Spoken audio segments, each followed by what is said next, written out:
What up? What up? What up? What up? What up? What up, sexy people? What's poppin', beautiful people? Hello, everyone. Welcome to another episode of Nights with Nikki. Welcome, welcome, welcome, welcome, welcome. Baby, when I tell you we got so much stuff to talk about tonight, I hope you guys got something to sip on, whether it is uh, grown folks or water, which actually water is also grown folks. You guys, I have a image on the screen right now, and we're gonna talk about that image in a little bit more detail. But it's one of my favorite images because it is one that came up. Hold on, let me make sure. Let me see where I am right quick, you guys. I want to see if I am on all of these platforms first here. Hold on, where we at? Where we at? Where we at? Because I think that's the only way I will be able. Hold on, guys. We're trying this new. That's not what I'm trying to do. Hold on. Hold on. Hold on for me, boys and girls. Hold on for your girl. Well, I do know that we are live right now on our WIRF.TV YouTube channel. I see that we are live on X. I see that we are live. Looks like we might be. Hold on, let me get to this. Get to this here restream situation. I think we're live on restream. I'm sorry, not restream. I think we're live on TikTok. Oh, yes, Lord God, we are. Oh, we are. Good stuff. Yay, I'm happy. Yay, TikTok. Hold on. I gotta turn that down. Oh, shoot. Ooh, there we go. Yay! Oh, that is a cause for applause for sure. Thank you, ladies and gentlemen. Okay, so the image that you see. Yes, yes, yes, yes. I see y'all. I see y'all. I see y'all. Good. I feel good about the fact that now TikTok can see the full situation here. So a lot of things to get into, but I want to say shout out. I just want to acknowledge the sister Nikki Free, who did the images over here. I'm sorry, those images over there. These images right here. And it's just really a representation, in my opinion, of where the 92% are probably right about now, especially since it's so cold outside. When it's cold outside, girl, who are you holding? You'll be holding me. Well, well, well, well, well. Heck, y'all little Jodeci, baby. It is so cold outside. But shout out to Nikki Free. I just wanted to share that because right after, let me get this little bit of business in order. You guys, please do me a huge favor and like this video. Give me plenty of hearts, because when you like it and you give me hearts, it lets the algorithm know that you are enjoying the content, and it allows us to continue. So basically, these images came about right around the time that the 92% we were just kind of processing the fact that the election was electioning, and we had high hopes for Kamala Harris, and it just didn't work out that way. And it's one of those things where you kind of have to just keep it moving and figure out a way to process it. But now, when so much is happening out here, when there's so much happening, mm, mm, mm, it just really makes you go, wow. Just like in most situations, just like most of the time,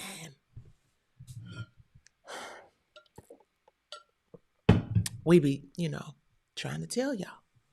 Whether we trying to tell the kids that we're raising, the husbands we raising, no,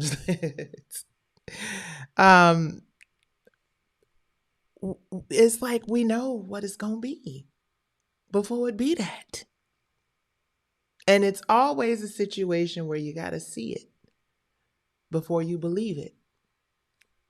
Specifically from a Black woman. So now the question is,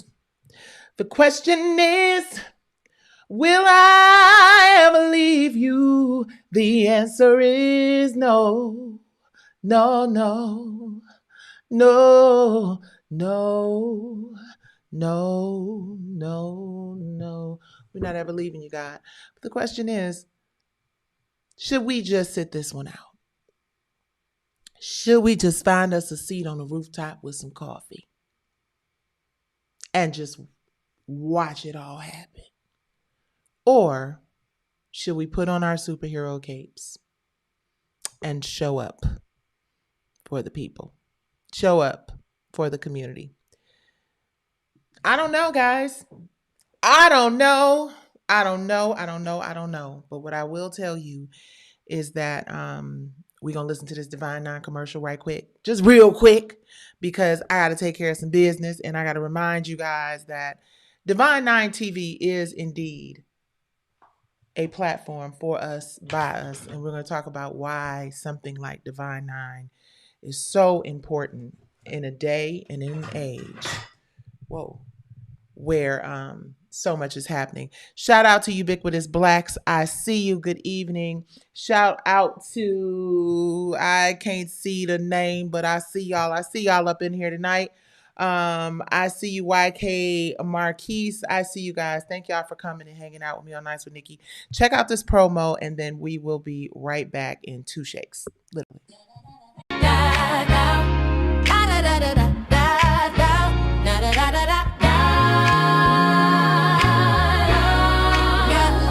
Timing is divine, for real talent to shine, real stories to be told, watch it all unfold. It's time to set the stage for greatness to be made. Time to prove that we can uplift and entertain. Shows that make you laugh and some that make you cry. News and information to help you find out why. Music, food, and fashion fills who you shows with divine inspiration. Honoraries in my HBCU. We got R&B divas, we got R&B kings, R&B live performers in a film called Broken Things. She speaks live, divas and cocktails, the brand new musical drama. It Girls Diary of a Diva is coming back all new. A short film, social conflict, producing curtains too. From the bottom up, Boulay Central, social conflict and D9 News. Yeah, subscribe and you'll see the power of Divine Nine TV. How it helps community rise up and shine. Owned by the culture, led by the divine. Let's rise up and shine on with Divine Nine TV.com. Owned by the culture, led by divine. Let's rise up and shine on with Divine. Thank you. I love that commercial. I love what we represent. I am the founder of Divine Nine TV, which is a streaming platform for us, by us. It is owned by the culture. It is led by the divine. Let's rise up and shine on with divine9tv.com. You guys, there is so much going on out here. And I know that, as a community, we are probably quite overwhelmed with most of it. In fact, all of it. And I know that I have asked the question over and over and over again. What do you do? How do you navigate it? What do we say? How do we get involved? Do we get involved? Or do we sit on the rooftop with our coffee and watch this whole thing unravel? But what we do have to do, every opportunity we have, is leverage our platforms and our, resources, those that we have, to honor people who, unfortunately, well, let me just get into the news, y'all, because I really don't know what to say, except God help us all. Anyway, 37-year-old ICU nurse Alex Preddy, formerly employed at the Minneapolis VA healthcare system, was shot as banged and unalived during a clash with federal, ICEs outside Minneapolis on the 24th, which was, just days ago. Family, neighbors, colleagues describe him as a compassionate healthcare worker who cared deeply about people. He cared deeply about veterans. He was a lawful pow owner with no serious criminal history. Preddy had been involved in, the protest against recent ICE actions, including demonstrations against aggressive operations in the city, when the encounter turned into an unaliving. Protests have erupted in Minneapolis and beyond following his DATH. As a matter of fact, you guys, you know what? Here's the governor. Let's listen to the news real quick. This is the governor, Tim Walz, on my TV right now. Let me see if I can get it up loud enough for you to hear it from him. Donald Trump to make an example of Minnesota, then I'm damn proud of the example that the world's seeing. Uh-oh. We believe in law and order in this state. We believe in peace. And we believe that Donald Trump needs to pull these 3,000 untrained agents. Can you guys hear okay? Before they kill another person. And we're up here telling another story of a Minnesotan just trying to live their life without the interference. Can y'all hear okay? To Americans who are watching this right now. Somebody give me a thumbs up if you I don't can. know. Maybe you're watching with curiosity, bewilderment, horror, scorn, or sympathy. I've got a question for all of you. What side do you want to be on? The side of an all-powerful federal government that could kill, injure, menace, and kidnap its citizens? Can you guys hear okay? Or on the side of a nurse at the VA hospital who died bearing witness to such government? Or the side of a mother whose last words were, "I'm not mad at you"? The side of tens of thousands of peaceful citizens who showed up to march when the wind chill was 40 below because they love this state and they love this country. You're allowed to decide at any point that you're not with this anymore. If you voted for this administration, heck, even if you thought Operation Metro Surge was a good idea, sounded like the thing to do a month ago, you're still allowed to look at what's happening here in Minnesota and say, this isn't what I voted for and this isn't what I want. I ask you not to stand by idly. Speak out, share what you're seeing, and urge others to put politics aside. We're no longer having a political debate, we're having a moral debate. We all want secure borders and immigration enforcement that prioritizes criminals. And I want to thank the press, especially the local press, who has done a deep dive to show that's exactly what Minnesota does. All right, guys, I'm not going to inundate us too much. Let me turn this down. I need a new battery in this remote. It's not going down. Oh my God, my battery's not going down. Okay. All right, guys. I know that y'all are probably like, okay, I can watch that at home. And, it's just really crazy to me. And what's really sad is that, we have a situation where we have a governor of a state who is speaking about incidents that are happening in the state, and there's just so much division in politics, and it's crazy to me that it's just starting to feel more and more and more like this is, I don't know, poking the bear. I don't know. I don't know. I just feel like we have to be really careful not to be reactive. You know what I mean?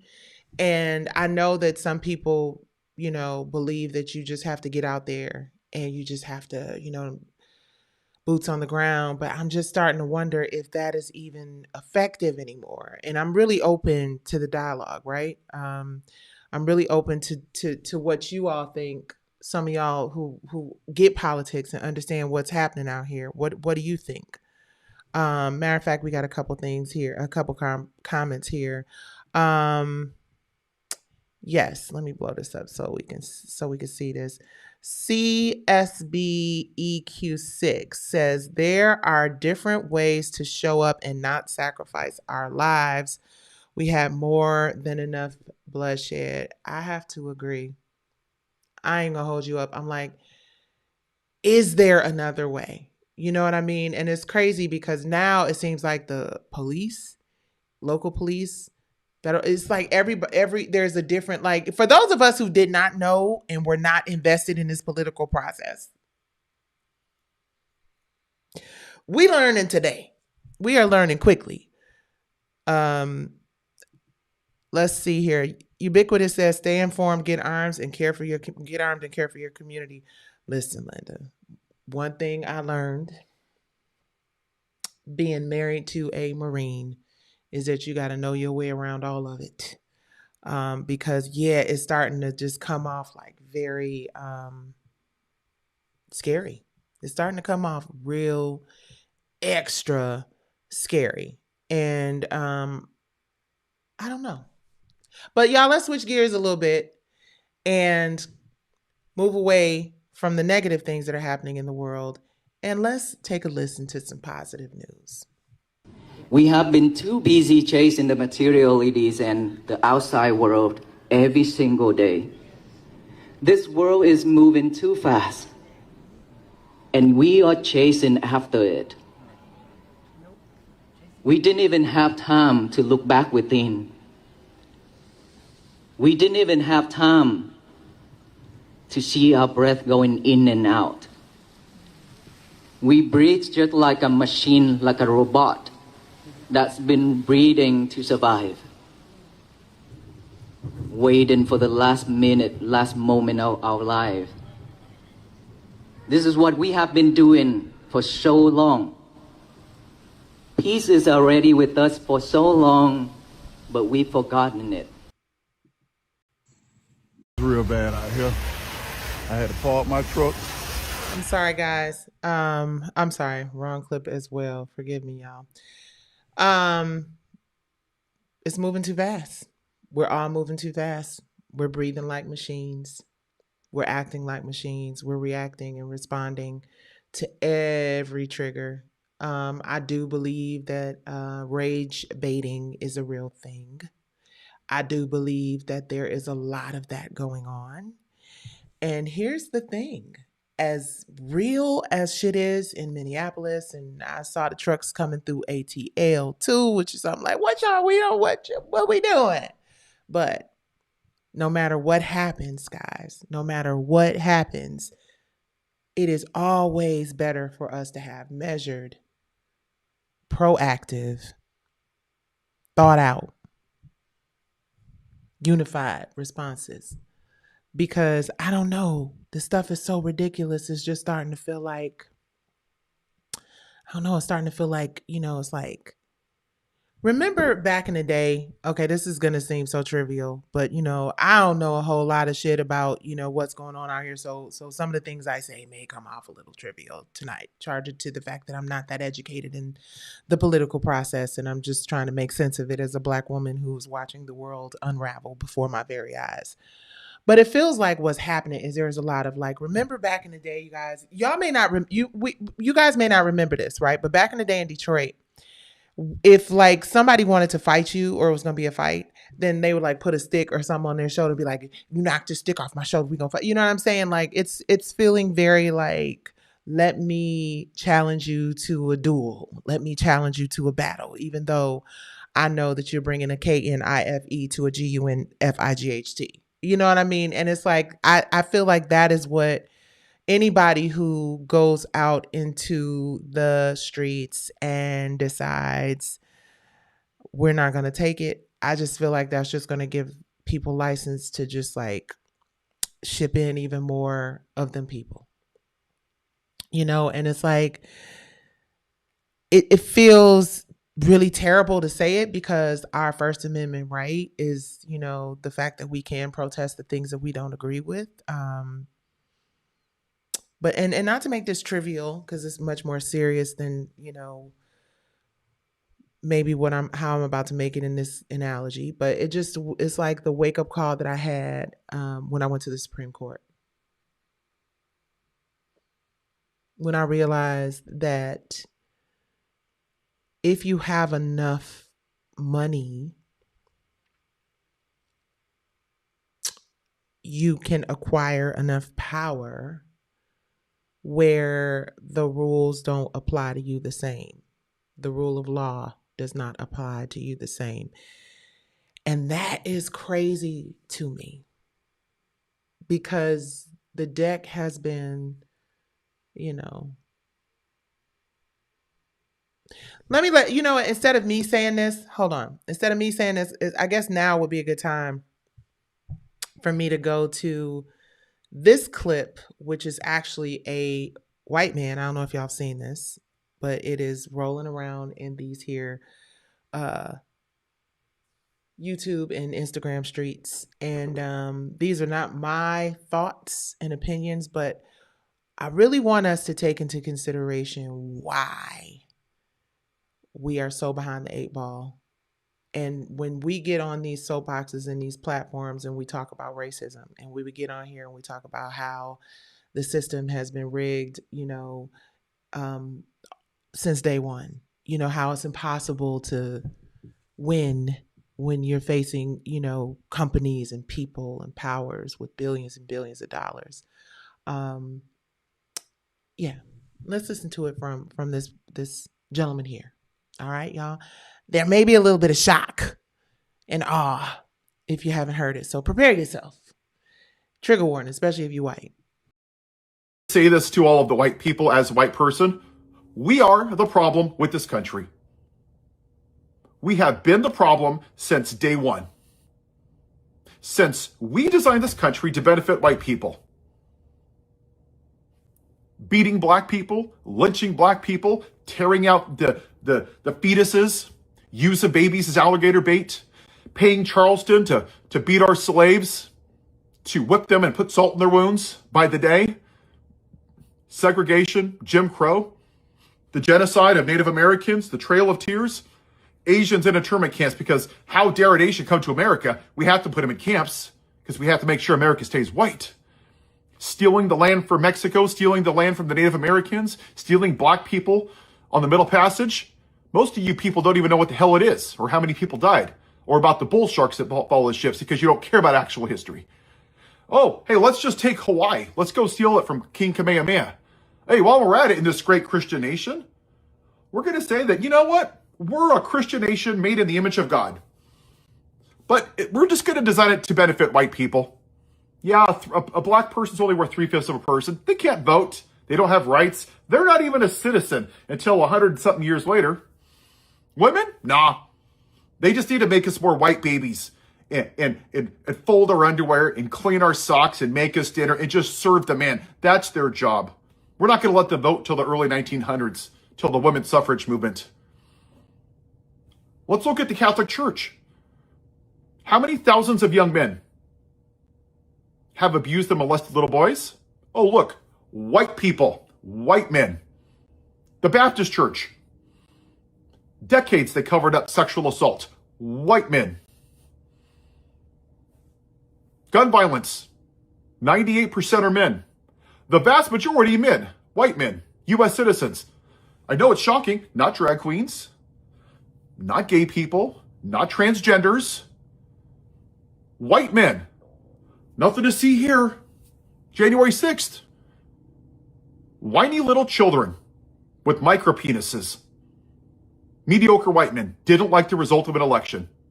And they felt so emboldened that they put a gallows up that they were going to hang the vice president of the United States, beat officers, crush their vertebrae, PTSD, brain damage, heart attacks. Hey, they're patriots. Yeah. Woohoo! But a black man has the audacity to kneel before the American flag. He's a son of a bitch.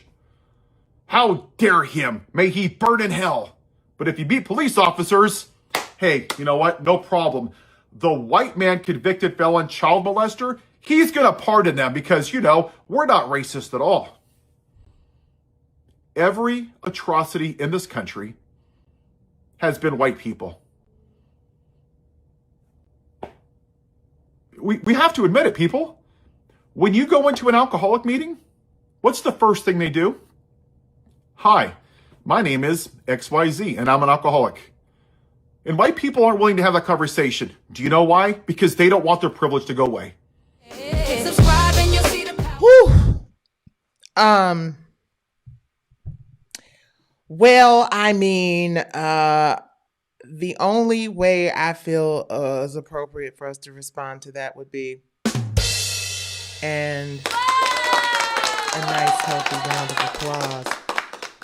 Here's the thing I want to say about that, right? Wow is the first thing I want to say about that. Wow.com. I have never quite heard it put that way. I've especially not heard it put that way by a white person. I'm assuming that he's white. I don't agree with everything he said because I don't agree that every white person did it, right? So it's impossible for me to agree with that. And I say all the time, if it had not been for my white Scottish drama teacher, I don't know where I would be today.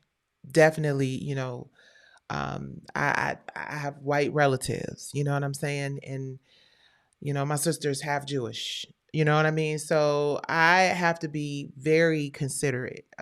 My daughter Brandy is half white, you know what I mean? So I get what he was saying.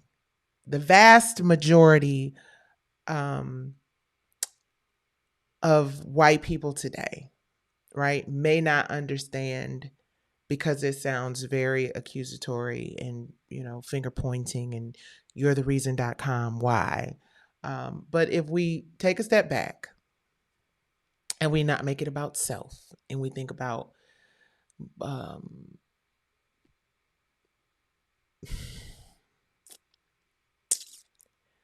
we think about the power, the people in the positions of power to deny opportunity for equality.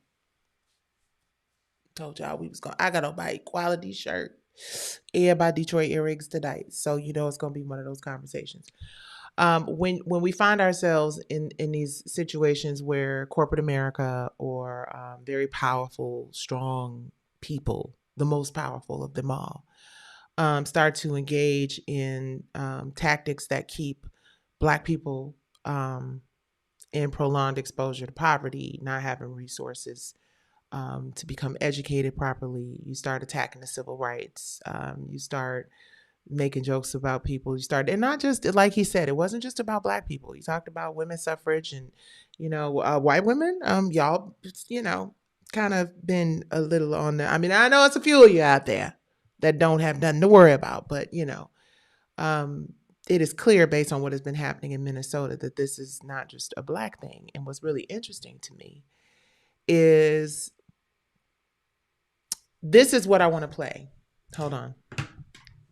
See, I'm gonna play. I went through and scroll with me is this segment. This segment of the Nights with Nikki show is scroll with me. And while I'm going to scroll to find what I'm finna play for y'all, you guys can do me the kind gesture of hitting that like button. Why? Because when you hit the like button, it tells more people that this is a dope ass episode of Nights with Nikki and that they should listen in on it. Okay, so I'm going to go right back up to this photo right here. So keep in mind, this is a white man that we just listened to. For those of you who are just jumping in this conversation with us, you can do the replay. I will post a link to the full conversation. Oh, he got a little gully. Oh, he wasn't playing. He wasn't playing with his people. He had a lot to say. But I'm going to put this clip up here as we listen to this because, yes, he did say and he did speak facts by saying that, white folks have made it very, very, very, very, very, very, very, very difficult historically for Black people. I know that don't make you feel good. However, here's something that I want to play in tandem with what he said, because there are two sides to all of these here stories. And Black people, we got some accountability in it too. And that's what God would have me to share with you tonight, that the first part of deliverance, the chains don't come off in a situation, they have to fall off of you. See, because before you can be delivered out of something, you got to get delivered in it. Because if you don't get delivered in it first,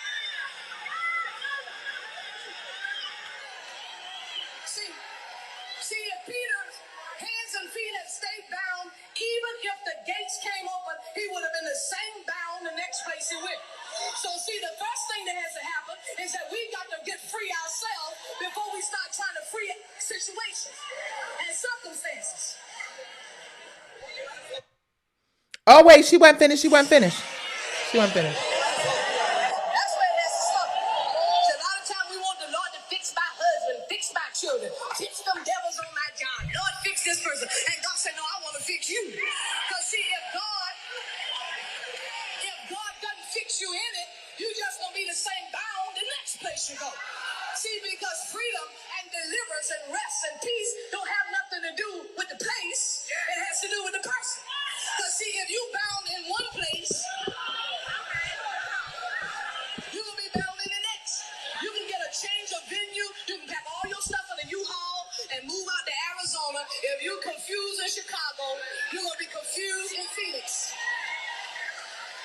Ain't no need of changing jobs.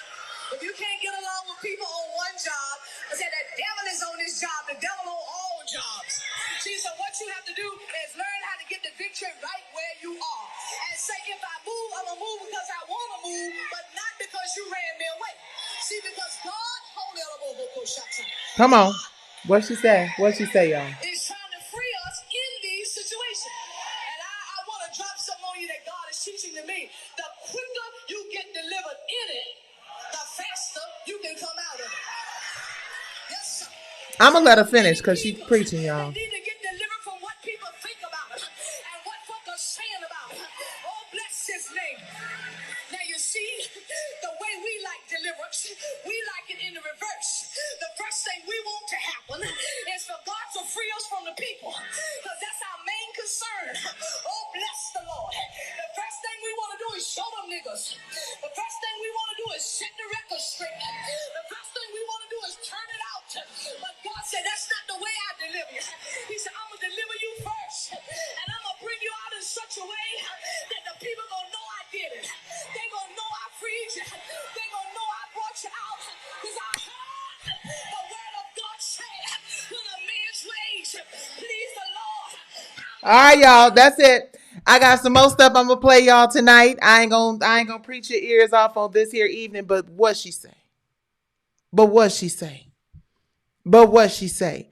For you go off this building over here, put down your cup of coffee and go trying to rescue and change a system that was built to never change for you. You got to make sure that that internal work, you got to make sure that that work that is going to go with you, no matter where you are, no matter who you are with, no matter who you can point the finger at and say the reason why is because of this person.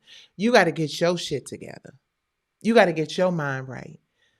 You know, and there's so much that needs to happen in the Black community as it relates to getting our minds right in this motherfucker. Before we can, because, and listen, now you heard it from the white man and you heard it from the Black sister preaching. Clearly, both Black people and white people have work to do. See, I'm biracial, so I'm perfect. I just had to break the ice with that. No, I'm not. I'm Black. And yes, I do have, you know, folks that I care about and love very dearly who are not, which is why I am not going to generalize any particular group of people, because that is what gets us into the shit that we are in today. Because you can agree with something that someone says. And when you agree with the one or two things that someone says, right? Then you start to run with, this is the person that I can always, you know, I can rock with this person. What this person is saying is word, you know, this is fact. And then they say some shit that you don't agree with and you're like, ooh. That happens all the time in so many situations because we are following someone else's interpretation of what is happening based on us being conditioned and programmed by propaganda and media and family and money and fame being a fucking vapor, instead of doing the work internally. I need to figure out what her name is. I'm sorry. Like this incredibly talented speaker of a sister just said to us, get your shit together first. And there's a whole lot of us getting our shit together Although there is some programming happening. And listen, y'all, I say this all the time. I talk about the OOTA, owners of the algorithm. And guess who else was talking about it? Jack. This is going to sound a little bit crazy, but I think the free speech debate is a complete distraction right now. I think the real debate should be about free will. And we feel it right now because we are being programmed. We're being programmed based on what we say. This is the head of Twitter, former head of We Twitter. are told through these discovery mechanisms what is interesting. And as we engage and interact with this content, the algorithm continues to build more and more of this bias. But the algorithm, even if it's open source, is effectively a black box. You cannot predict 100% of the time how it's going to work, what it's going to show you. And it can be moved and changed at any time. And because people become so dependent upon it, it's actually changing and impacting the agency we have, the free agency we have. And I think the only answer to this is not to work harder at open sourcing algorithms or making them more explainable about what they're doing and why they're doing it, but to give people choice. Give people choice of what algorithm they want to use from a party that they trust. Give people choice to build their own algorithm that they can plug in on top of these networks. Okay, it starts to get a little technical, right? But now let's put all of this together. Let's put all of these things that we've gathered together. Here you have a white man going off on white people. You got a black woman going off on black people, and you have a tech guru saying, "Knock knock, you're being programmed." Rage baiting. Anger, fight, go fight, win. Look at what they're doing. Oh my God. Over and over and over and over again. And we're getting a constant replay of the trauma and the negativity and things that make us feel angry and images that make us feel angry. And we are, as my friend Christine Beatty would always say, we are reacting to headlines and photographs and not real stories and facts. Just like a lot of people who, yeah. Okay. So one of the things that I think is really important, we're going to get into this Corey Holcomb story, guys, because this Corey Holcomb thing is real deep and I got to be mentally, ready for that. One of the things that I think we as the adults in the room have to become more fearless about is being human. Listen, Linda and Lenny, happens to be my husband's name, but just rhyme with Linda.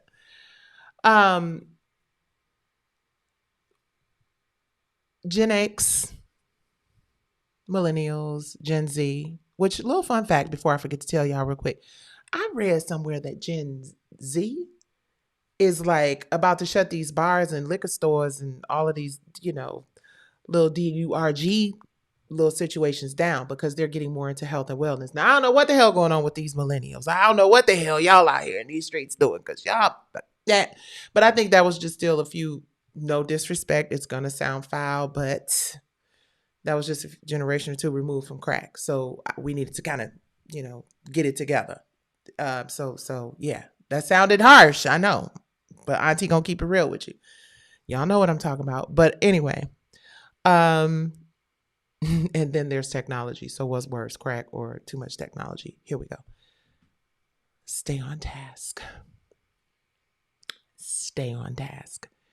It is important for us to remain human and not to be afraid of that. I have seen a lot of, and I'm learning AI myself. We're going to actually have a whole a few vertical series on divine9tv.com, which is our streaming platform. We do have a Divine 9 TV YouTube channel too. So y'all please make sure y'all follow that. But we are going to have a vertical series and it will be narrated by human beings. But a lot of the visuals that you will see will be AI generated visuals. And that is because it is efficient, especially being a new up and coming streaming platform. It is today, current. This is what the people want to see. I went down a rabbit hole of watching a bunch of verticals with AI and it's just getting so good. It's crazy. But that's part of the reason why I think it's so important for us as people who know what it means to be human, who knows what it means to be imperfect. Because I got so many folks out there. I'll be like, damn, bitch, you look good. Is that AI? Is that, wait, I'll be on my phone.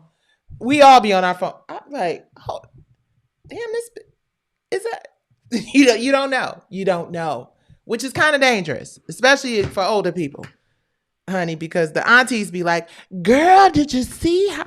I'm like, that's not real. Come on now. But let me get to this point.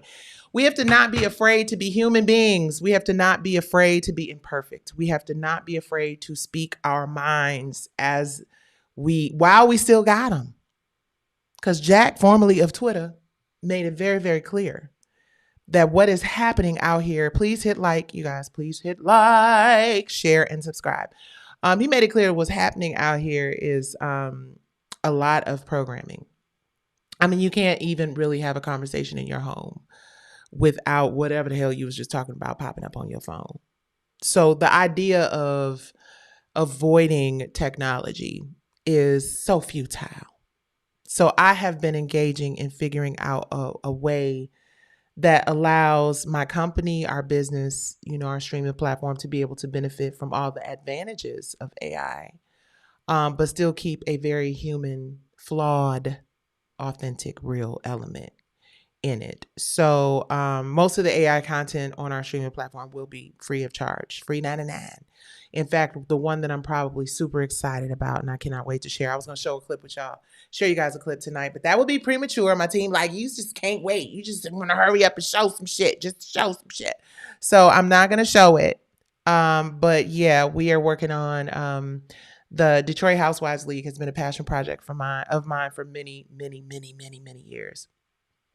And first, before I go into the Detroit, well, let me say this, and then we'll go into this clip because that is so important. Okay, yeah, it's there. So the Detroit Housewives League is, for those of you who are not familiar, it is a group of women. It was led by a woman by the name of Fannie Peck, right? And she was phenomenal, fantastic in all of the things. And she, thank you, TikTok. I see y'all. Please give me plenty of hearts. Please give me hearts, TikTok. Please give me hearts. She and Dr. Braggs created this really amazing group of women. Hey, Lamar, I see you, my love. Who ended up leading the nation's first economic protest. Okay?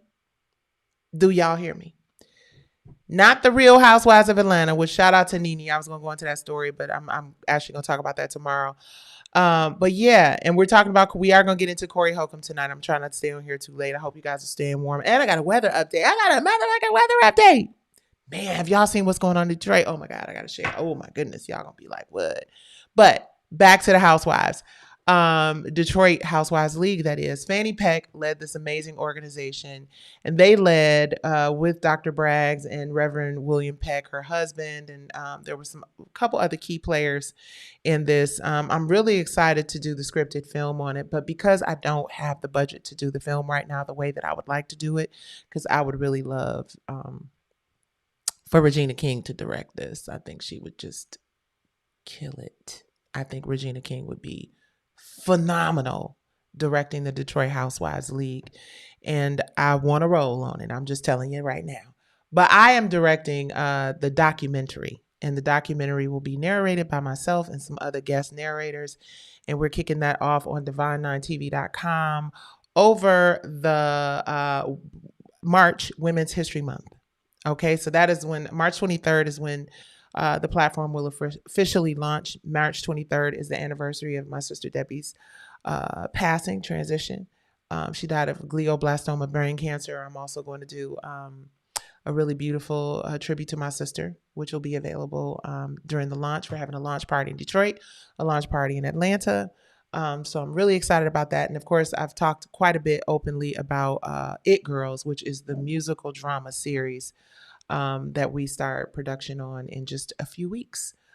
So Detroit Housewives League documentary will be coming in March. We were trying to decide whether or not we wanted to try to go and do like the festival circuit with it and everything. But I'm like, in order to do it in the festival circuit, you can't show it in public performances of it or whatever, which is kind of whack in my opinion, but it's just tradition. So we'll probably miss the boat on the festival circuit with the doc, just because I feel like Women's History Month is the perfect time to share it. And it is such a powerful story about powerful women in the city of Detroit who came together because they realized that the city and, quite honestly, the state, this was the 1930s, right? We hear about Tulsa. We've heard about Tulsa. And we know about, the race riots, the Tulsa riots, right? Which is what the white man was talking about, right? But then back to what our sister was talking about earlier, the work that we have to do within our own communities as a people. That is what we need to see more of, right? So we've seen, the disaster that was Tulsa. What we have not seen is the story of Greenwood Avenue, which a friend of mine has been working on a project that she's been trying to get greenlit, no pun intended, called Greenwood Avenue for a while. And that is the story of how Black Wall Street was actually built and created, and the people in the community who came together to make something so incredible. And that is what I think we as a community have to focus on. I think that the bottom line is, if we are going to have any amount of success in this country or any place else in the world, and let me say this real quick. I understand that there are a lot of people. Shout out to my girl. You know what? Hold on. Not just a shout out. Why are my effects so low? Hold on. Because this is my spirit animal right here. Shout out to Khalees. Because Khalees is over, I think, in Kenya. And she is making moves. Y'all hear me? Khalees is in Kenya doing the damn thing. And she's doing farming. And I think they did like some tons of onions recently. And, I don't know if you guys, matter of fact, we'll talk about that this week, because I think that's a very important conversation for us to have. Our sister Khalees made the decision that she was going to go to Africa and start building and farming and growing and cultivating. And there's some opportunities, for people to get involved there. I love how she's transitioned, not even transitioned, because she's still doing music, just like I'm still doing music as well. But just adding a multi-hyphenate. Hello, Tiana Taylor. Multi-hyphenate, just adding other things to her Rolodex, her Jill of all trades and master of many. But what I was going to say is I see a lot of us moving to other countries, which is great, especially if you got a plan, especially if you're on your Khalees shit, right? But if you're just running away from the inevitable, and by running away from the inevitable, I mean, come on, America's one of the most forward, in terms of wealth and power and whatever, okay, there it is. So I understand if you just need to get away and you need to free your mind and you need to, get out of this rat race, because it is indeed that a lot. But like she said, don't let nobody chase you out of your home. There is a way to build. There is a way to get out of this. There is a way for us to achieve success, especially now that AI is starting to level the playing field. Let's not do what so many creatives and artists did in the 90s when Napster came around and digital came around. And we're just like, like it was just the end of everything. Did it change how we consume content and music and art? Yes. Did it devalue the art? I don't think so. I think it just challenged us to figure out new ways, to figure out how to get it to market and work harder. You know what I mean? And it really, cream always rises to the top. So let me not just tell you guys this from my mouth to your ears, but let me share a clip that I came across that is a feel-good clip. And I really like this guy, John Hope Bryant. And he has something really interesting to share about economic wellness. And I think we should all pay attention because he got that bread. The math is that The future America and the future world needs to get comfortable with all people having a ladder on their own self-determination and working their way up it with tools to succeed. We need to give them those tools. I believe in the James Brown version of affirmative action. You open the door, I'll get it myself. I don't want to give you a fish, I want to teach you how to fish. And then I want to show communities and governments and leaders how reliant they are on all of us coming up and succeeding. I want to underscore an economic lesson that should have been taught in elementary school to leaders, that 70% of the economy is consumer spending, not rich people paying for stuff. You and me paying for car notes and rent and going on trips and driving to work and paying your phone bill. And we need the middle class to expand and sustain. We need artificial intelligence to work for all of God's children and upskill workers so they have jobs on the other side of this technological boom. We need the poor and the working class to become the working class and the middle class to become the upper class. We need those at the bottom to know that they can get to the top. Can I get an amen? Amen. But we need a business plan for that. We need more than hope. We need hope with a business plan. We need to show people how to succeed, because it's what you don't know that's killing you, but you think you know. So this is a primer, a business plan, an inspiration plan, a working plan, a strategic plan, an operating plan. It's a business plan for a country here and around the world of how do you succeed with all of us. Because it involves all of us, because the economy needs all of us, because an economy runs on all of us. This is not an emotional book. This is a book based on math. I like math because it doesn't have an opinion. It's just bingo. I like math because it doesn't have an opinion. I don't like math because it doesn't have an opinion. But he's a very wealthy man, and I will probably never be a super rich and super wealthy woman. I don't have to be. I just need to be comfortable and be able to maintain what I got. But I thought that was really interesting, and I wanted to share that because that is information that a lot of us don't get because we've never been in proximity to the kind of money that people like John Hope Bryant has. I had a really great opportunity to sit a few feet away from Mr. David Stewart, who is the richest Black man in America. I think this gentleman is number 2 or number 3, maybe, right? Yeah, the fact that Mr. Stewart and Mr. Bryant and so many, there are tons of various, Tyler, Oprah, like Byron Allen. It's tons of, Black billionaires out here. But what I've learned is that, you're just not going to learn how to fish if you are only looking to be taught in, circles that include people of color or people that you feel are in proximity to you, because a lot of those folks are not going to help. But, I don't know what it is about Black people that, there's this whole like, well, I got it out the mud. She can get out the mud too. I ain't about to give. And I just, I that just never really resonated with me, because I think that it is an excuse to be selfish and narcissistic and because you like how it feels to be the richest person in the room.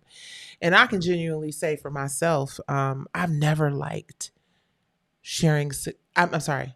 I've always loved sharing success. I've never liked hoarding success. I've never liked being the most successful person in my family. I've never liked being the most successful person in any room or any space, because it's just no fun. It feels like you're in a fishbowl. It feels like, you feel the pressure of like, I got to help put my people on. That's how I feel, which is part of the reason why I end up getting burned by so many motherfucking people. Cause I'm just always with my can't we all just get along? And can't we all just, I always end up, and I don't regret it, because I truly believe that God figures out other ways to, reward good intention. And karma is the great equalizer. So you're going to find out one way or another, which, as it relates to what's happening in Minnesota, what's happening in America, what's happening across the globe. One of the reasons why I'm not too stressed out about it is because I know at the end of the day, karma is a great equalizer. No matter how much power you think you got, what you put out, you get back tenfold. And I know that as a community of people, we want to see retribution, or we want to see people pay for their sins right in front of us. Show me the lashing. But that's not always how it goes. I mean, like when I lost the opportunity to go, because I didn't lose a case, I lost the opportunity to fight for it, is what I lost. So let's be clear. But when I lost the opportunity to fight for my case, when I lost my faith in the judicial system, when I lost my faith in Hollywood, and realized that you really can never defend your IP in a real way if you're not wealthy, I realized, as broken as I was, I've always known that karma's a bitch. Oh, she's a bitch. Oh, that bitch will let you have it. She is not going to be loud. She is not going to kick in the door. She is not going to scream. She ain't going to throw shit. She's not going to be boots on the ground protesting in the streets. But she going to be there watching every move, just waiting for the opportunity to pay your ass back. And when I look at what is happening, when I look at the fact that, yeah, maybe I didn't get a chance to go to trial. Maybe I didn't get a chance to have my story heard before a jury of 12. But when I look at where things are, when I look at what I've learned, when a person stops me in the grocery store and is like, they don't even have to say, hey, you old girl from Brownstone or whatever. I've had a couple of times people like, I'm proud of you for taking it all the way. I believe you. And that's enough. So when I say the people know what happened, my people do. Most people do. And I'm sure that there are people who don't care, and people who believe otherwise. But it's like what we're seeing in these protests, right? It's like what we're seeing, and just to quote, or not quote, paraphrase, the governor of Minnesota. You know what you saw. You know what you saw. You know what you saw with these. You know what you saw. You know what you saw with my case too. You know what you saw with Salt and Pepper. You know what you saw with Diddy. And Lord have mercy. It looks like we're going to have to say we know what we saw with this brother right here.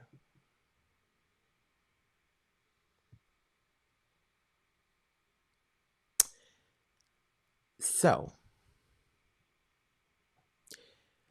I don't really know what to say about this, except that, but you know what, before we go here, hold on. Before we go here, I want to do this real quick. Hold on. Before we go here, let's take a look at where this thing kind of started. Get there, because you keep trying to get me to qualify it by participating and joining in on the course. No, I think you're doing what's easy. No. I'm doing what's real. I think you don't want to go against them, because if you go against them, it'll be some video of you going against them. And when I say them, I'm talking about your boss. I don't have a boss. We say that. We say that, but here's the truth. I don't have a boss. It's a reason you go after black males or black people quicker than you will go after white males. What are white males responsible for in this country as the downfall of it? I'm an equal accountability smoke giver. I talk about everybody. I'm just saying, I ain't heard you talk about white men since you've been up here. You ain't been listening. You ain't been listening. I've been listening to you. No, you haven't. I hear you taking you don't have the capacity to be able to listen because you're too busy. No. You got me wrong. You too busy. My capacity that you just criticized, that's an opinion. Here's the fact. Have you said something about Caucasian males and how they destroy this nation? Well, what did I miss? Let's slow down, because you talking loud, but you're not saying a lot. No, you talking loud, and you still talking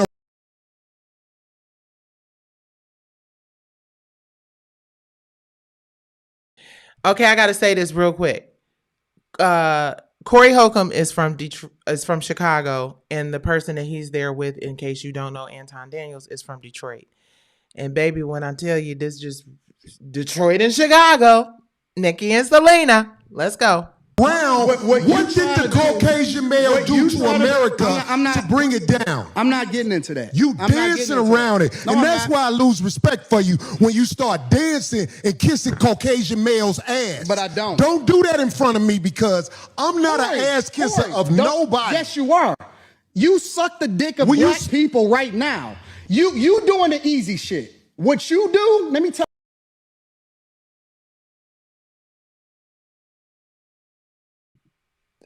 Hold up. Let me say this. I had not watched this whole thing. Oh, so this is where this came from. Okay, let me keep going. What you do. Nah, See, homie, let me tell you something, homie. I don't suck dick. Yeah, you do. Yeah, you do. So fix You doing that. it right now. I don't suck dick, homie. You doing it right now. Homie, believe me when I tell you. I don't do that. I don't do that. Listen. So don't come at me with no dick sucking shit. I'm gonna give you the same Let's energy switch you give me. seats. Let's switch seats. Let's switch seats. I'm with it. Homie, I don't do no dick sucking shit. I'm a motherfucking man. I don't do no dick sucking shit, homie. I don't give a fuck about. He don't like that. Oh, am I lying? Is my mic? He don't like that DS stuff. Ooh. You doing the easy shit. What you do, let me tell you what you do. Nah, see, homie, let me tell you something, homie. I don't suck dick. Yeah, I don't you do. suck Yeah, dick. you do. So fix You doing that. it right now. I don't suck dick, homie. You doing it right now. Homie, believe me when I tell you. I don't Believe me do when I that. tell you. I don't do that. Listen. So don't come at me Y'all, with is no my dick sucking. hold on, is my thing gonna get demonetized because of these words? Cause I don't know nothing about nothing, but oh my goodness, this is my first time seeing this the way this is going down. We got the talk, Gina. We got the talk. I hope they don't demonetize nothing because of this. I'm gonna give you the same energy you give me. Let's switch seats. Let's switch seats. I'm with it. Homie, I don't do no dick sucking shit.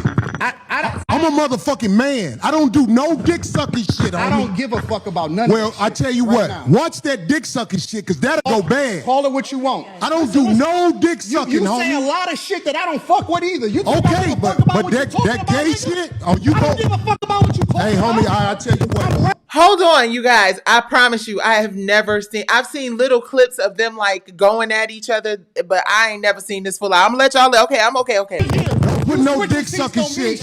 Don't put no dick sucking shit on me, nigga. I'm from Detroit. Say right I now. suck a dick again. I'm right here, right now. All right, that's what I'm saying. I'm gonna respect you. Dance around it. Dance around it. No. I don't do no dick sucking shit. I'm gonna respect you because it's your platform, and I flew out here to have a conversation. We good. But We you're not good. bossing up on me. Yo, We good. I did already. I don't do Nigga, dick we can put sucking the shit. microphone right down, Yo. right now, and go on her back. I don't give a fuck about this shit. Homie, you just running your mouth. I'm not running my mouth. You running your mouth. I don't do You no doing dick this shit for sucking the shit. internet. You doing it for the internet. Now, if you want to.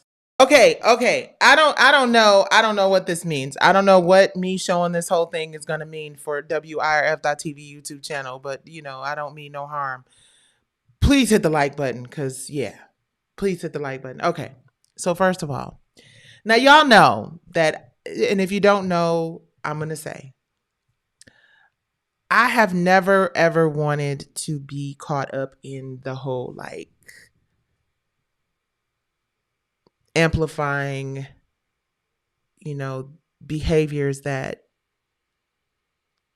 like what we just saw. I'm from Detroit, so it's always Detroit versus everybody. I'm sorry. I don't know the extent of, I don't know what caused the conversation. I caught the tail end of it. I'm not even sure that I have the capacity to process what caused it, but damn. And before someone someone sent me that clip and said, play this before you talk about the situation with Christina Payne. And Christina Payne is, hold on, I have this pulled up, you guys. Y'all probably are already familiar, but we are a media platform and we have got to report the news. So that is what we are doing. Hold on. So I haven't seen all of this either. But according to the griot, this woman, Christine, oh, wait, I'm sorry. Let me go back to the picture. Hold on, guys. Oof. Baby, I listen to smooth jazz and sip wine and drink coffee in the peaceful presence of my home. So this got me a little like, oof. Me and my husband will be arguing and fighting and loud and crazy and shit. I mean, we ain't perfect by no stretch of the imagination, but who geez. Okay, so the woman up in the photo with Mr. Corey Holcomb. Corey is a big guy. He is a big man. I mean, and I'm not saying that to be offensive. I'm a big girl, shit. But he is in terms of like my husband is 6'8". You know what I mean? And just yeah. So I don't know. I don't think Corey is that tall, but he's a tall guy. And I don't know how tall Anton is, but Anton is from Detroit. So Anton is really giving what up, Pam? I see you. You never seen that video before either. That's crazy.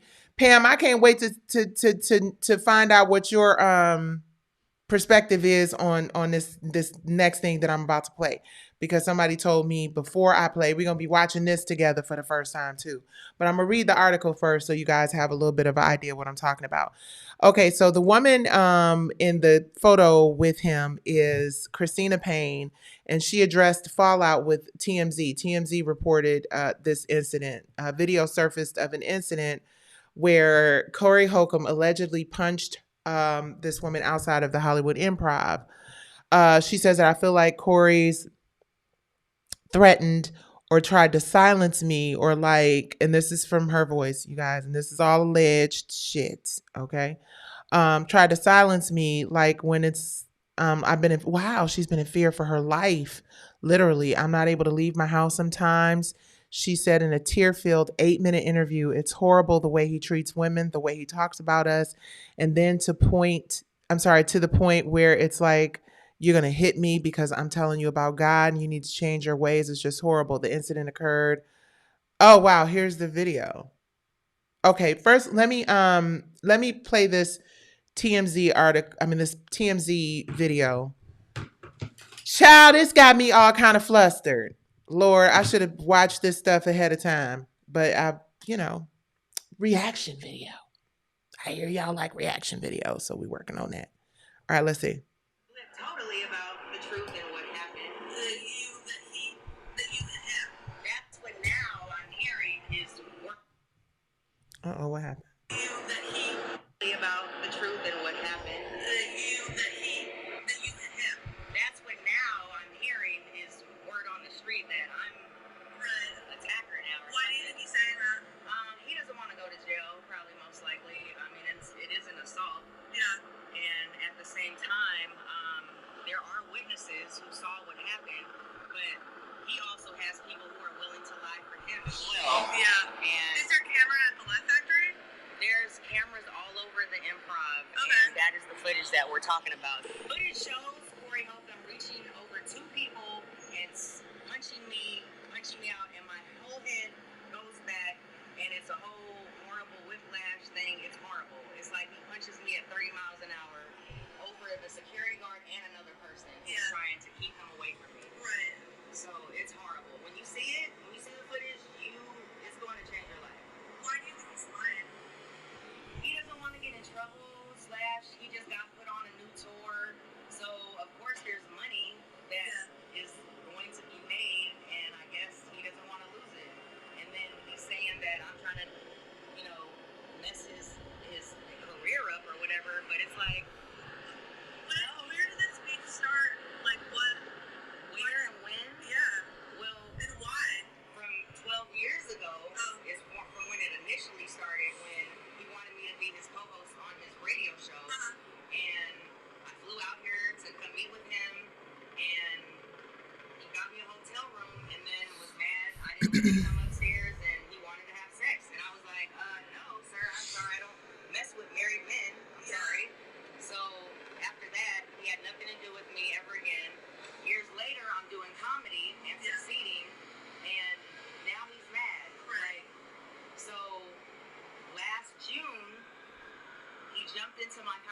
conversation I was having with another comedian in June, late June.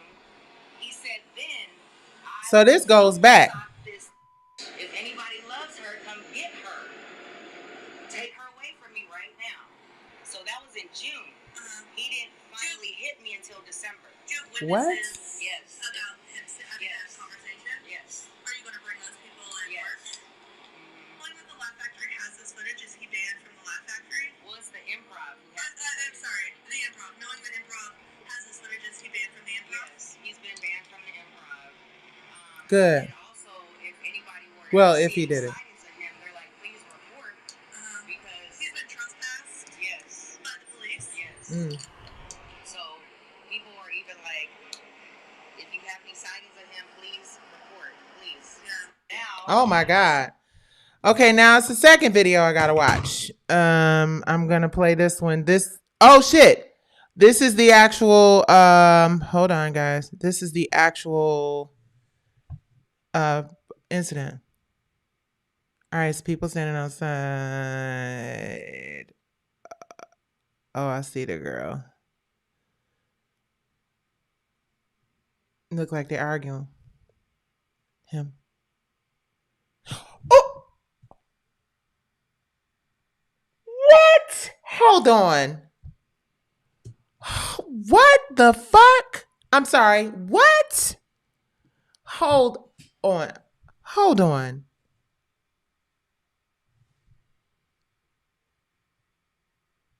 You playing. Hold on. What?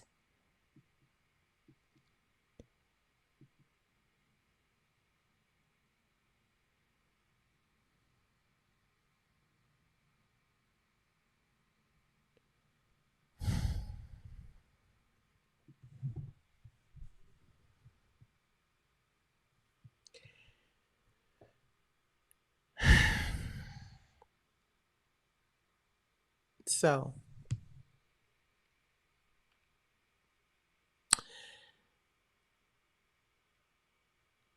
wow. That's crazy.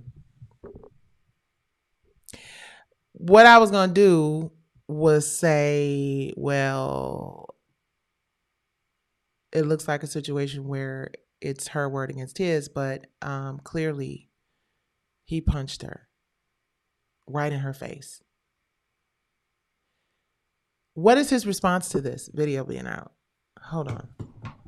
Now y'all done took me down this fucking rabbit hole. Hold on. I need to know. Okay. What is going on? Hold on. We gonna get there. Hold on. No, wait. Okay, let me say this. Okay.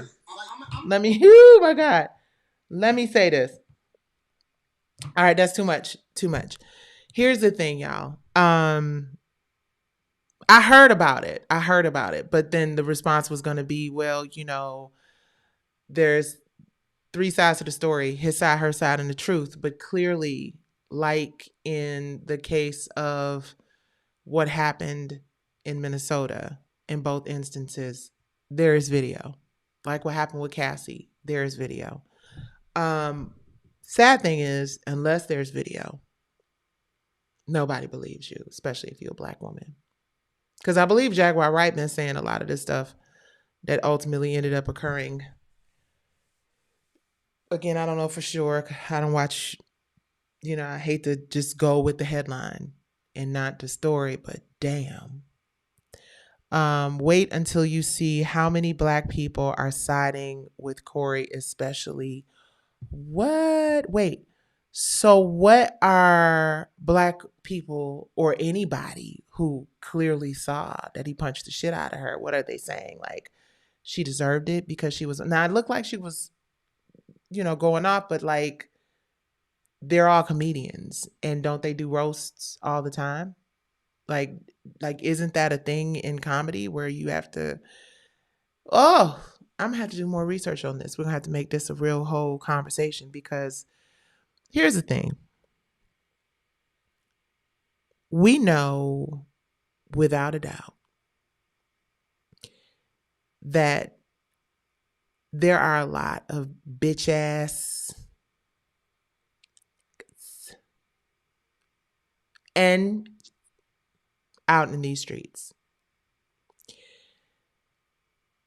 We know that it's a lot of people who are suffering from clinical and situational mental health issues. But the pattern that I'm starting to see, especially in the Black community when it comes to celebrities, is that the Black entertainment industry is full of people who have a lot of money, a lot of power, a lot of influence, and a lot of mental health shit going on that they need to see about. And because they have money and because they have power and because they have influence, they got a bunch of yes people around them who, you know, feel like there may be an opportunity on the other end of whatever loyalty they're giving to them, blind loyalty. What I noticed when I saw the clip was that it looked like one person jumped into it, like when he hit her, like any real man should. But then it looked like a bunch of people jumped on the guy that jumped on him, which is crazy. And I don't know all the details because I didn't do all the research before this episode. So I want to be careful because, you know, I spoke prematurely about the Tory Lanez thing. Not having all the details, not knowing the system, not knowing that it is possible for evidence to be suppressed. But I don't understand what we could be missing from this particular situation because the videotape is clear, unless it is AI, unless it is, but at the end of the day, in the moment when he attacked her, because that's what he did, he attacked her, she was just mouthing off. She was just talking. So that means that, you know, if you have a bad day, you on your period, you know, lost a relative or you're going through some mental health stuff and you snap on your husband, he got a right to knock your teeth out. Or you snap on your partner, they got a right to stomp you.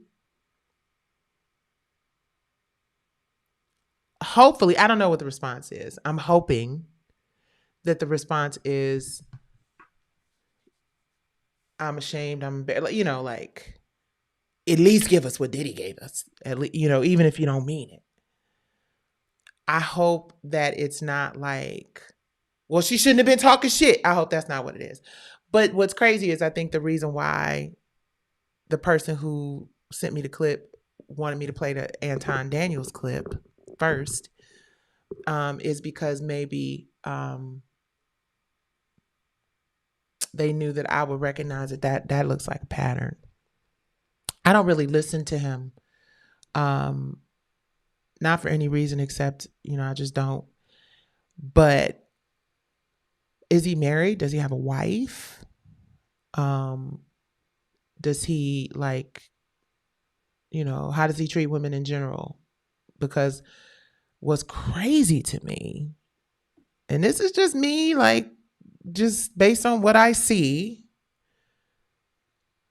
he seemed like he was more angry and physically, like, ready with the female than he was with Anton. I mean, that's just what it looked like. I don't know what he was thinking because I wasn't there. But he seems like, you know, and, you know, here's the thing. I just, it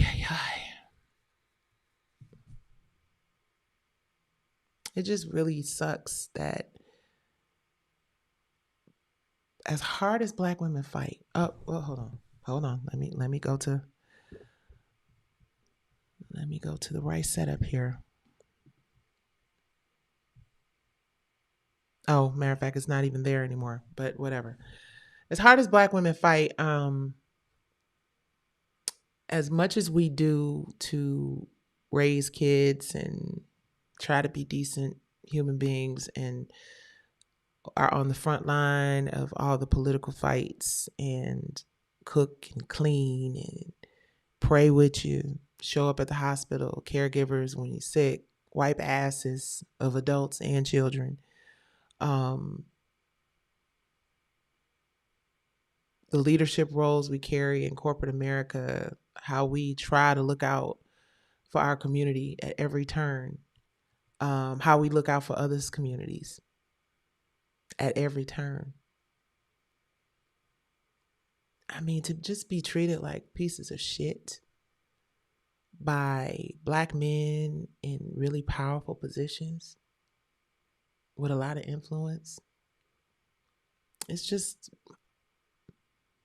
what do you do? Goes back to what we were talking about earlier when, the white man talked about how white people have just really done a number on the Black community. I really think that is a part of it as well. The way I'm wrapping up, honey. Is everything okay? Open the door. Or shoot me a text. Or is that the dog? It sounded like my husband. Okay. Yeah. It's just sad. It's just sad. We're gonna open that up a little bit more, maybe tomorrow, and just really unpack why, as a community, we are so foul to each other. There's really nothing that he can say about what we saw in that video, if it's real and it's not AI, which I don't. My gut doesn't tell me it is, but again, I wasn't there. But I just really hope he apologizes to her. I do. I really hope that he realizes how terrible that was. And how did the authorities take her seriously when she talked about what he did? Or did they have to see the video first? Anton and Corey are the same men, just different sides of the political party. Was Corey a Republican or a conservative? I don't know. I don't know who they are. You guys, listen. I'm going to share something with y'all that is so cool and so funny. And then I'm going to come back and I'm going to share something else with y'all. But it is so cold outside. It is so cold outside. So if you think for 5 minutes that because you have not seen anything happening in Georgia yet, that you are out of the woods, you are not. Because we got roving weather reporters who are making it very, very clear that it is really cold outside. And check it out. Yeah, it's real bad out here. I had to park my truck and walk. Not good at all. You gotta come out. Please don't come out. I live in Detroit, Michigan, and it is currently -3 degrees. For my friends that live in warmer areas, I want to show you how cold it really is. Y'all watch this. This is crazy. I'll be right back. Some of my clothes. Okay, got 2 shirts, got them wet. I'm going to lay them out on the basketball hoop and kind of see how long it'll take. Go try some jeans. Okay, I got my jeans. I soaked them. I doused them. I made sure every part was covered. It's been about 15 minutes, so let's go check it out. Okay, here is the one t-shirt.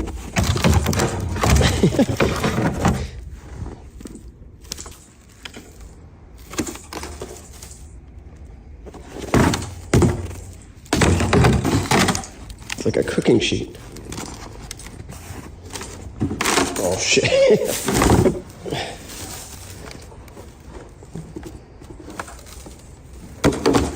Here's the dress pants. I can't get them off.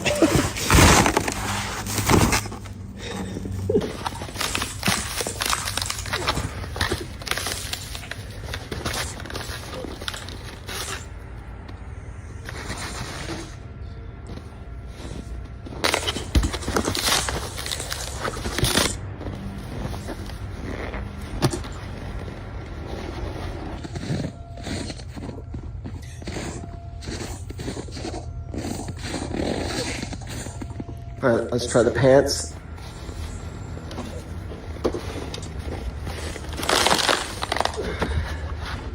That is bananas. The pants, this shit is standing up by itself. That is roughly 15 minutes out in this cold, so it gives you an idea of how drastically cold it really is. So please take all the proper precautions. If you're driving, make sure that you have plenty of gas. Don't dress for fashion, dress for warmth, layer. Make sure you have extra blankets in your car. Make sure you have emergency numbers for yourself if you see anyone or any animal in need. And please take care of your pets. Any other information I'll put in the description. Just watch out for one another and please take care of yourself as well. All right, now y'all know we can't go out of here without this. My song. It's so cold in the day. How the fuck do we supposed to keep peace? Fall on a nigga's mind. It's getting to a time. It's so cold in the day. How the fuck do we supposed to keep peace when all the niggas mind? I'm sorry, guys, but I had to do it. I had to do it. It is so cold in Detroit, man. I've been teasing my family members in the city. I have been teasing my family members in the city because it is so cold in the D. But you guys, this was really amazing. While it's freezing outside, I know that many of us have been told to stay inside, but I believe that, this next clip is an example of mind over matter and just how far some people are willing to go for peace. Take a look. This is beautiful. Y'all see this?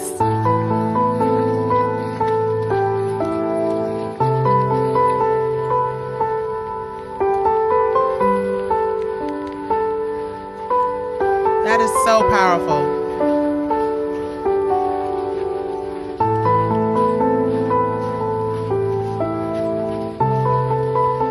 Y'all, those monks are marching in the snow and they have been marching for months. And, when you see that, it really kind of restores a little bit of your faith in humanity because,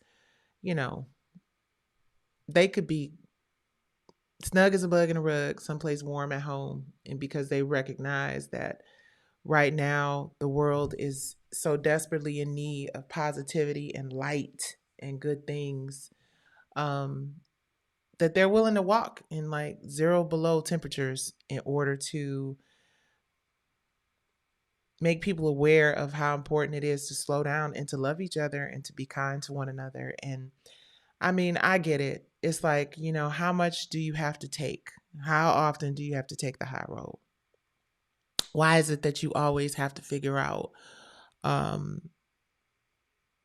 how to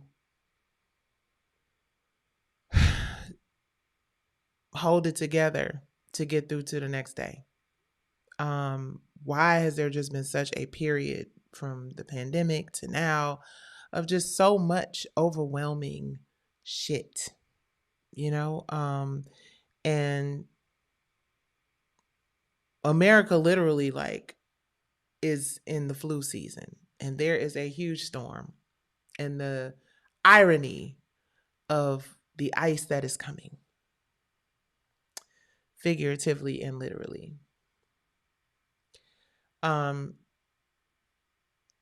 You have to figure out how to process this in a calm, proactive way, because you can't win operating from a place of anger and hostility and frustration. I just don't think it's possible. I think you can get in a couple of good blows. I think you might be able to sting a couple of cheeks with a few good slaps here and there. But at the end of the day, we don't have the power physically, in my opinion, to compete, right? Like using your body and your limbs and, your anger it's just going to ultimately end up with us ending up physically hurt. Because clearly, people who would go to these extremes, we're seeing what is happening to Alex and let me make, is it Monica? What is her name? Hold on. I'm be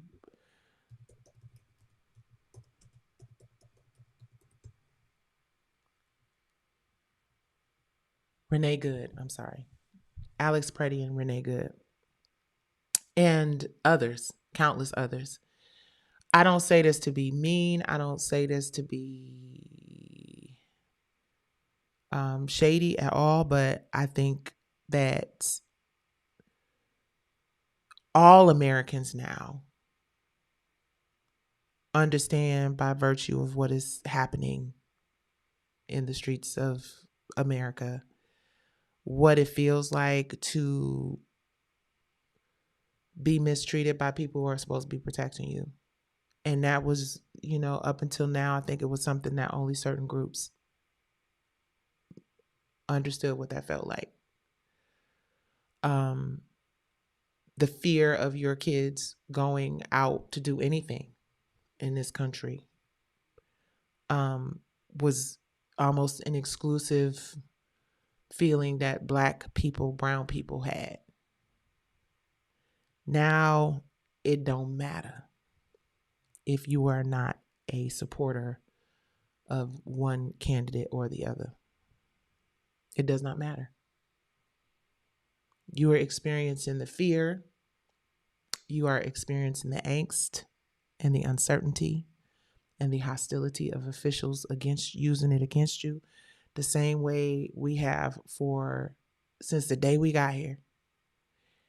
And it's interesting because I have always felt like I'm not the most optimistic person in the world, but I like to consider myself relatively fairly optimistic about shit.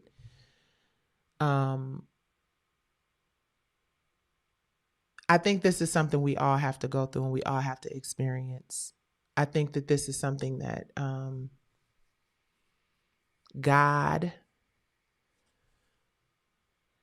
is bringing us to our knees to make us pay attention.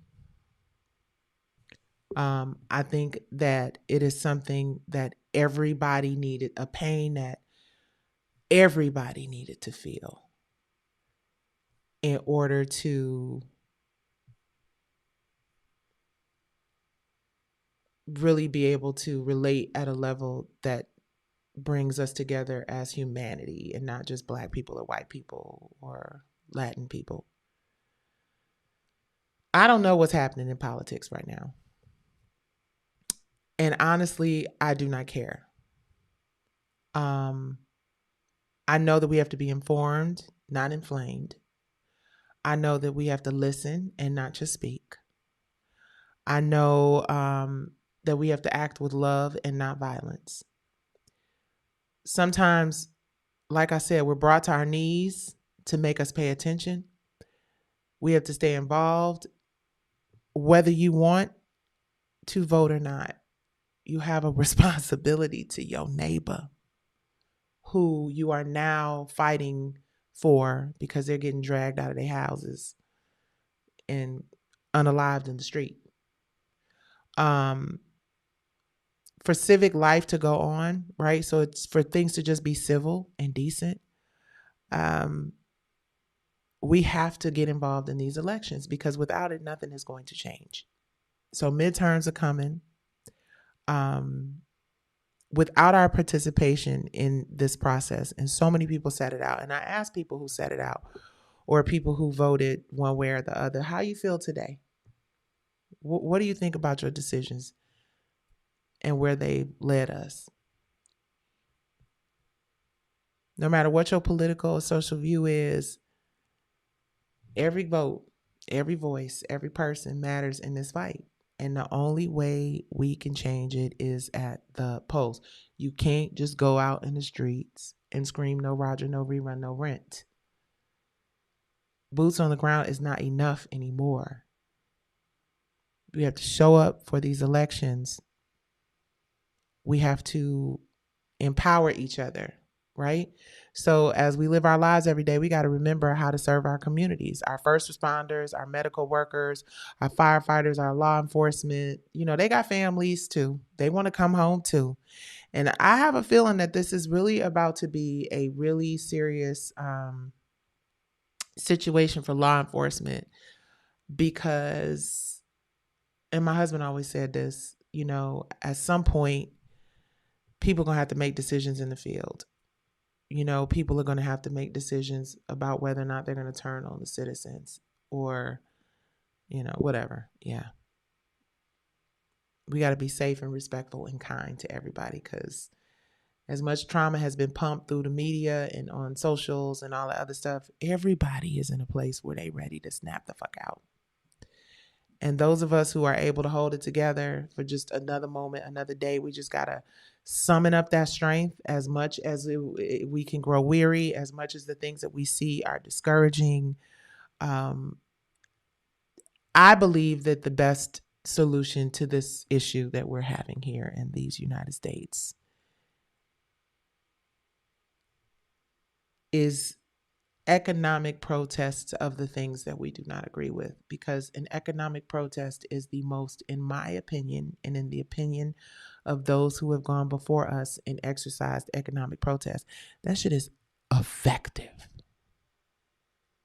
Because we may not have the financial ability as individuals, but collectively, it's interesting. I was laughing with my soror today, and I believe it was Joy Ann Reed. It was either Joy Ann Reed or Tamika who mentioned, Tamika Mallory or Joy Ann Reed. One of them mentioned that Chipotle allegedly, this is all alleged, I don't know, I just saw a post, gave money to the ICE people.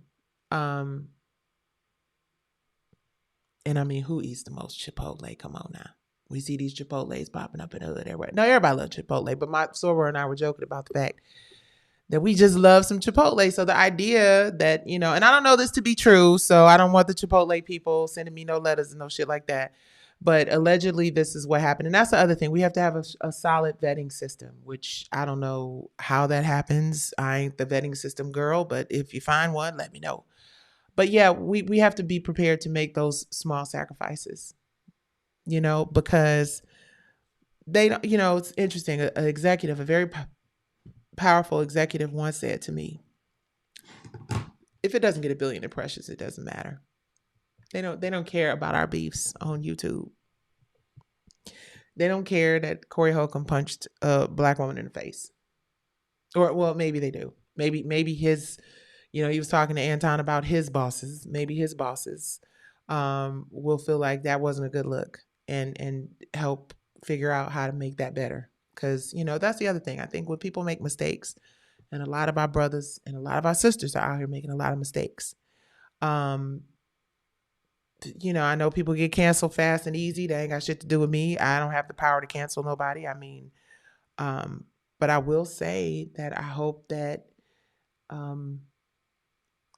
Holcomb uses this as an opportunity to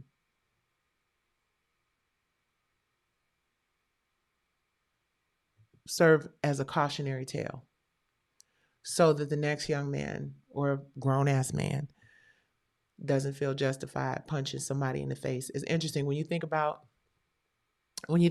Hollywood and influence and how much influence Hollywood has.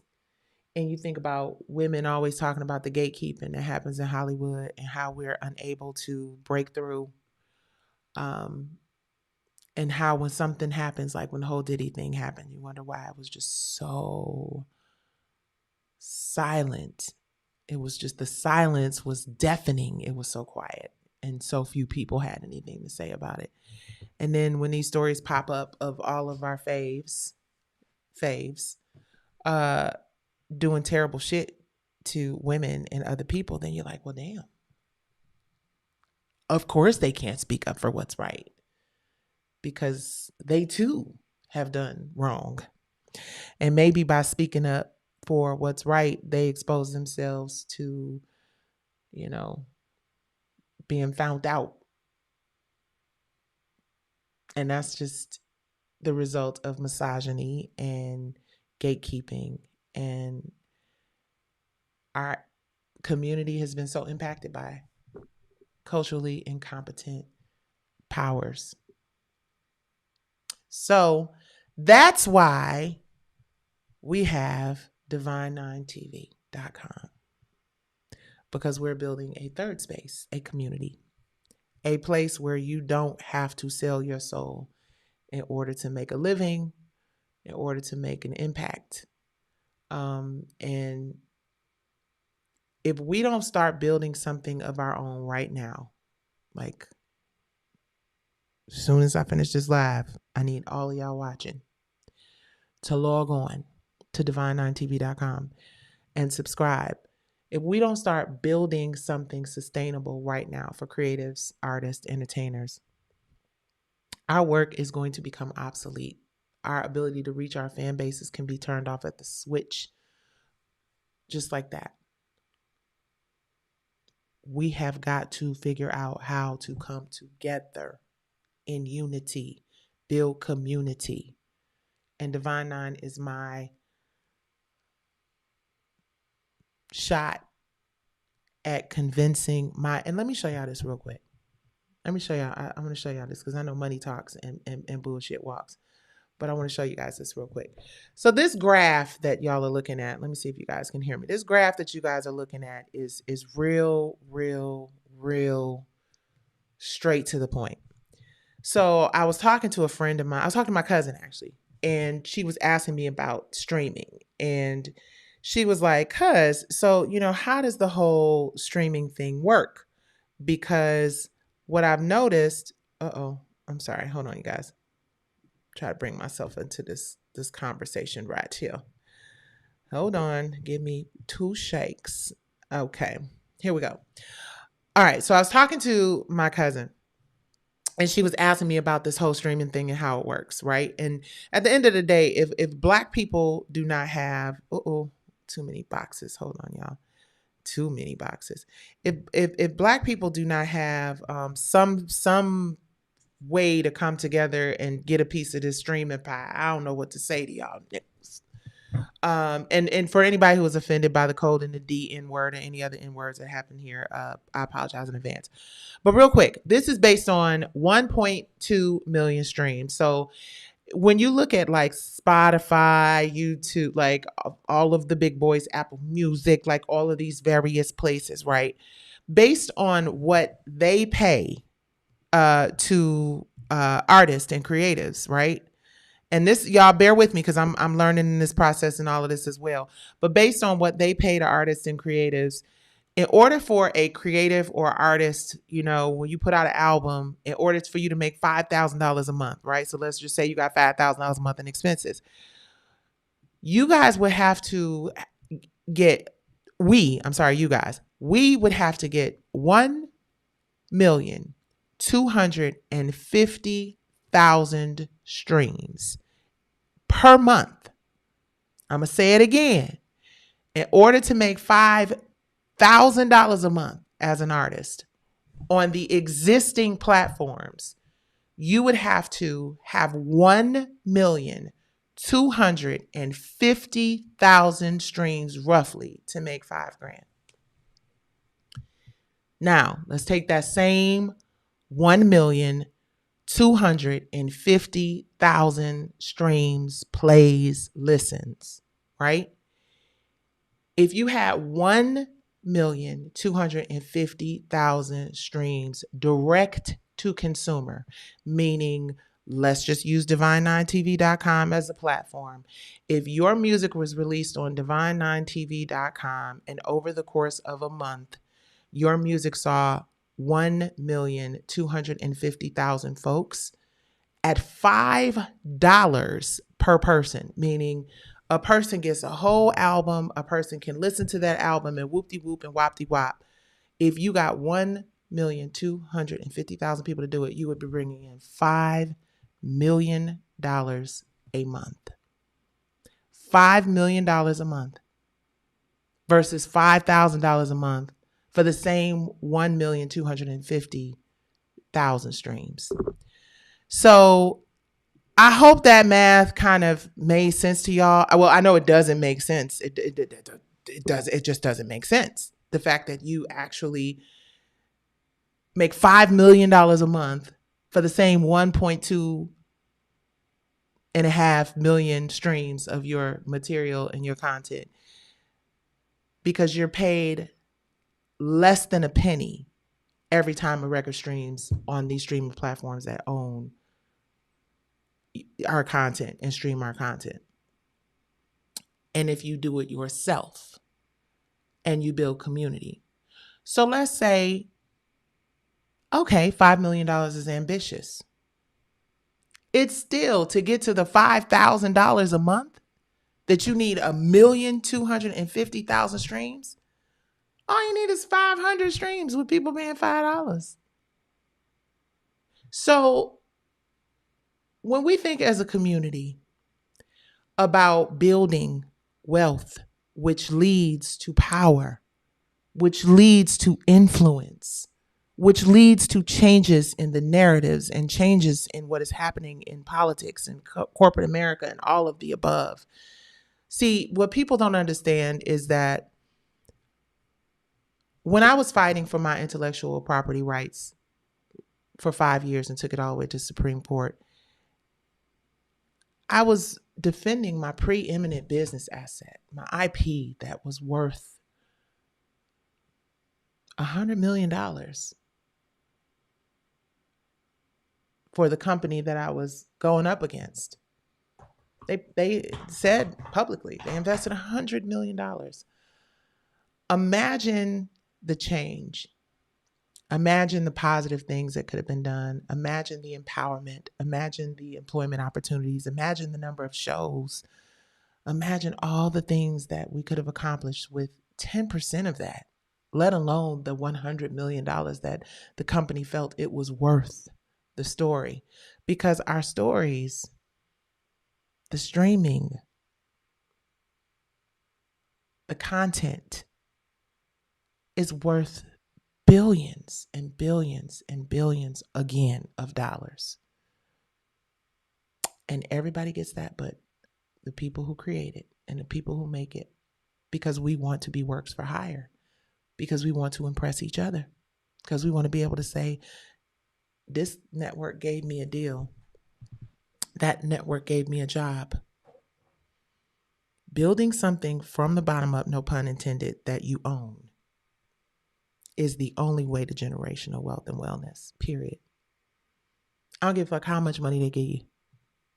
I don't care how popular they make you. The only way to secure our future and our community is to build our own. And anyone who doesn't support that, you should divest. Like the Detroit Housewives League encouraged the people of Black Bottom to do, and that community thrived until they built a freeway through it. But now, like John Hope Bryant said, in order for wealthy people to stay wealthy, you need healthy consumers. And not everybody wants to be an owner. Some people want to consume and just chill and be consumers. But I think that there are more people in our community who, now that they know that the only pathway to generational wealth and wellness is indeed ownership. I think that having a level playing field is mutually beneficial to the partners who want to make money from the gift, from the talent, and from the gifted ones who create the stories. Because don't get it fucking twisted. AI is cute, it's fast, and in some instances it's efficient. But the people will not be fooled, because folks still like great content from human beings. It's still top tier. It is still in demand. And it is still going to, if anything, it's going to become more valuable because it's going to become more rare. And for those of us who are still able and capable of creating it and building it and growing it, if you are a smart corporation, if you are someone who is a decent human being who believes that leveling the playing field could be mutually beneficial, For those of us little baby geniuses who know what the fuck we doing, and those of you who are really good at like distributing and counting the beans of what we create, if we could come together and have like partnerships as opposed to being exploited and stolen from, I think we get back on track. Because I think the world needs artists and creatives now more than ever.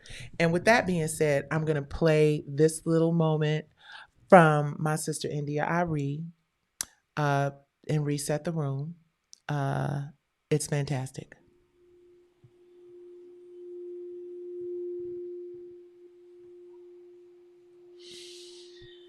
Sometimes I feel that the world is falling apart, and I don't know what I can do to mend my broken heart. Sometimes I feel like the problem is too big, and I don't have anything else left to give. I'm gonna amplify the light, engage my heart in a worthy fight.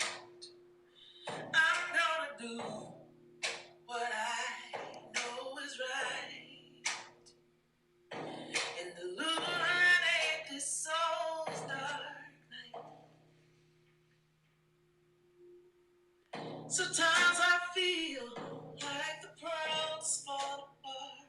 Come on, India. And I don't know what I can do to mend my broken heart.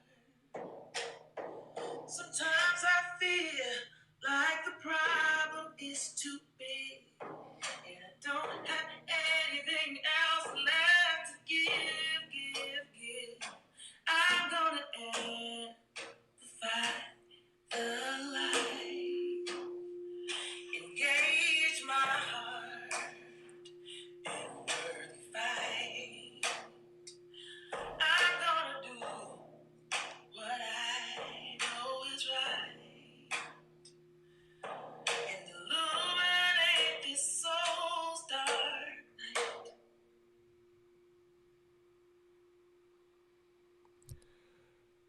Whew.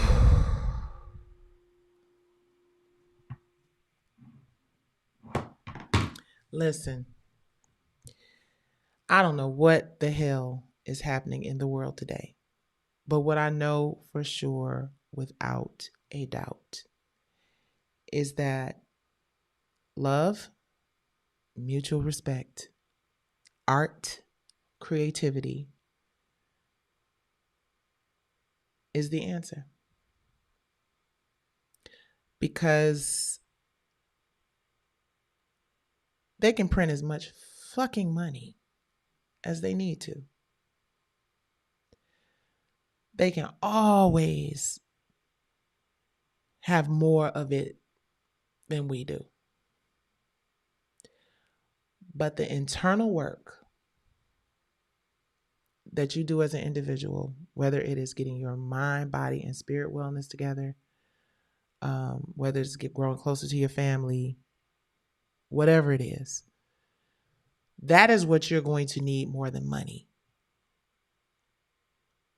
While we wait out whatever the hell is happening in this country, your mental, spiritual, and emotional health and wellness is tantamount. Money has wings. Fame is a vapor. And popularity comes and goes with the wind. Get your character in check. It don't matter what somebody calls you. It doesn't matter what somebody says you can or cannot do. How you react and respond to what is happening in this world over the next few years while we in this situation is going to determine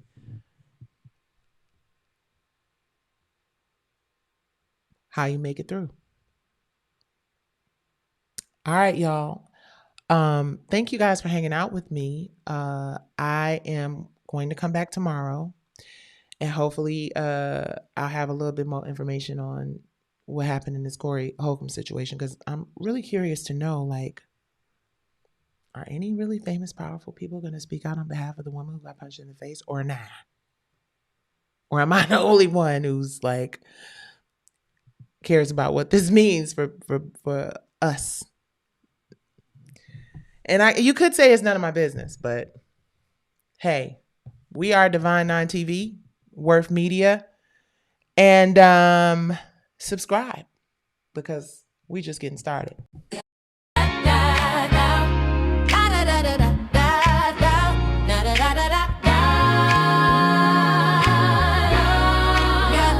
The timing is divine for real talent to shine, real stories to be told. Watch it all unfold. It's time to set the stage for greatness to be made. Time to prove that we can uplift and entertain. Shows that make you laugh and some that make you cry. News and information to help you find out why. Music, food, and fashion. Fizzle shows with divine inspiration. Honoraries in my HBCU. We got R&B divas. We got R&B kings. R&B live performers in a film called Broken Things. She speaks live, divas and cocktails. The brand new musical drama, It Girls Diary of a Diva, is coming back all new. A short film, social conflict, producing curtains too. From the bottom of Pool A Central, social conflict and D9 News. Yeah, subscribe and you'll see the power of Divine 9 TV. How it helps community rise up and shine. Owned by the culture, led by the divine. Let's rise up and shine on with Divine 9 TV.com. Owned by the culture, led by divine. Let's rise up and shine on with Divine. All right, come on, Kato, you gonna say bye? Come on, come here. Come on, say goodnight. Come on, say goodnight. Come here. Y'all, I'm trying to get him to say goodnight. Kato's not gonna say goodnight. I thank you guys for hanging out with me. Please come back tomorrow. We will be here at 10 p.m. on Nights with Nikki. Come on, you gonna come say goodnight? You gonna come say goodnight? Come on, buddy. Come on. All right, y'all. He want me to. He's like, come on, snack time. All right, guys. Have a good, safe night, and prayers to everybody impacted by the madness. Peace.